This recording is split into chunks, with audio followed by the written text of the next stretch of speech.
प्रकार का दिन हमें नसीब हुआ है। सबसे पहले हम उनको याद कर रहे हैं, उनको नमन कर रहे हैं।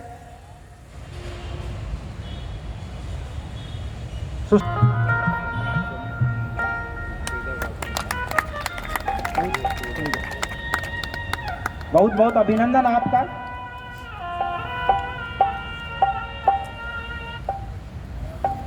स्वागत।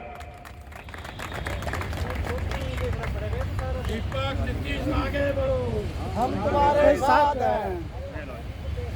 बाबा साहब के कारवां को जो हमारे नवनियुक्त अधिकारी हैं, हमारी ऐसी आशा है कि वो आगे बढ़ाएंगे और निश्चित तौर से वो इस काम को आगे बढ़ाएंगे। इस मिशन सबसे पहले बाबा साहेब डॉक्टर भीमराव अंबेडकर जी के चरणों में नमन और मंच पे उपस्थित आज के मुख्य अतिथि आदरणीय दिलीप सिंह जी और इस साल मेरे साथ सिलेक्ट हुए यूपीएससी में ऐसे हमारे साथी डॉक्टर दीपक जी, मैडम सौम्या जी और सभी वरिष्ठ लोग जो मंच पे हैं, उन सबको मेरा नमस्कार। और हमारे सभागार में उपस्थित सभी वरिष्ठ लोग, आप सबका आशीर्वाद बना रहना चाहिए, ये पहले आप सबको नमन।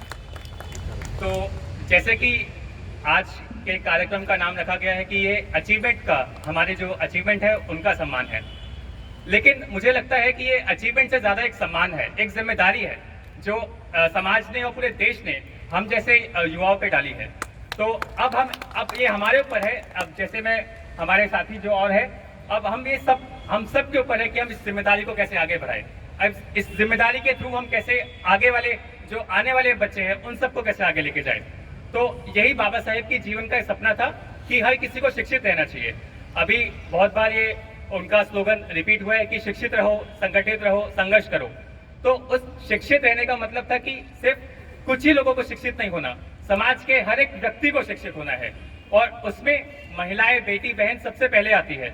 जैसा हमारे आदरणीय साथी ने बोला था कि सबसे पहले हमें महिलाओं को जरूर देखना चाहिए, क्योंकि ये तो है कि हमारे समाज में कई लोग ऊंचे पायदान पे पहुंचे हैं, लेकिन उसमें अगर देखा जाएगा कि महिला कितनी है तो वो बहुत ही मिनिस्क्यूल नंबर है, बहुत ही छोटा नंबर है।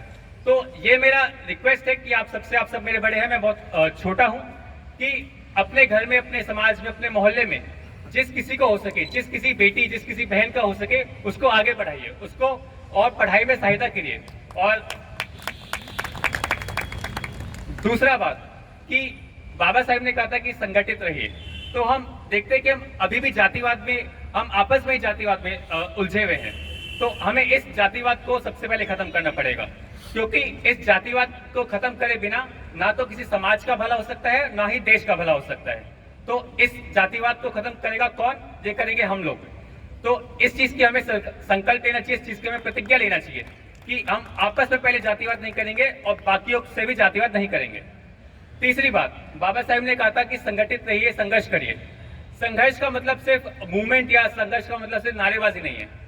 संघर्ष का मतलब है कि हम आपस में कितना अपने समाज के लोगों को कितना पढ़ा सकते हैं, कितना आगे बढ़ा सकते हैं कि वो आगे जाके अपने समाज के लिए संघर्ष कर सके। तो संघर्ष सिर्फ आईएएस या कुछ नेता लोग नहीं कर सकते, संघर्ष एक डॉक्टर, एक इंजीनियर, एक वकील, कोई भी कर सकता है। तो इसलिए हर किसी को पढ़ाइए।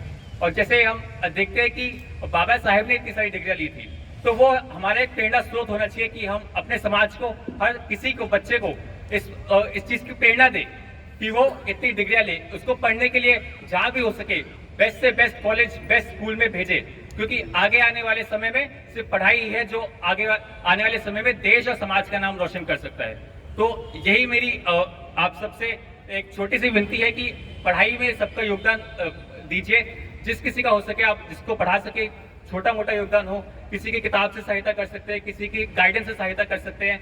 अब भगवान ने हमें आशीर्वाद दिया कि हम इतने ऊंचे पद पे पहुंचे हैं, तो अब मुझसे जितना हो सकेगा मैं आगे आने वाले समाज के लोगों के लिए और जितने समाज के युवा साथी जो आज हमारे साथ यहाँ पे जुड़ रहे हैं, उन सबको भी मैं कहना चाहूँगा कि मुझसे जुड़िए। अगर आपको किसी चीज़ के आईएएस और यूपीएससी को लेकर किसी चीज़ के सहायता चाहिए, कुछ पूछना है, तो हम आपके लिए सदैव उपलब्ध है। तो ये मैं उनसे कहना चाहता हूँ। और आखिरी में संविधान का पहला जो शब्द है कि we the people of India, हम भारत के लोग। तो बाबा साहेब ने हमेशा समाज और देश को पहले रखा है। हम ये बाबा साहेब को एक छोटी सी एक भूमिका में ना बांध के उनको बड़े रूप में देखे। उन्होंने वो पूरे देश के नेता थे, ना कि किसी समाज के, ना किसी जाति के। तो इसलिए बाबा साहब ने हमेशा हम भारत के लोग कहा है। तो इसलिए मेरा एक छोटा सा आग्रह है कि हम जय भीम के साथ जय भारत का नारा भी लगाए। तो जय भीम जय भारत। जय भीम जय भारत। धन्यवाद बहुत।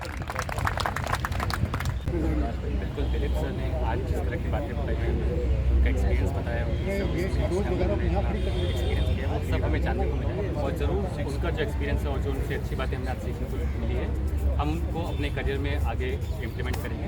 और जो ये जिम्मेदारी, जो एक कर्तव्य हमें मिला है, हम इसको पूरी निष्ठा से निभाने की कोशिश करेंगे।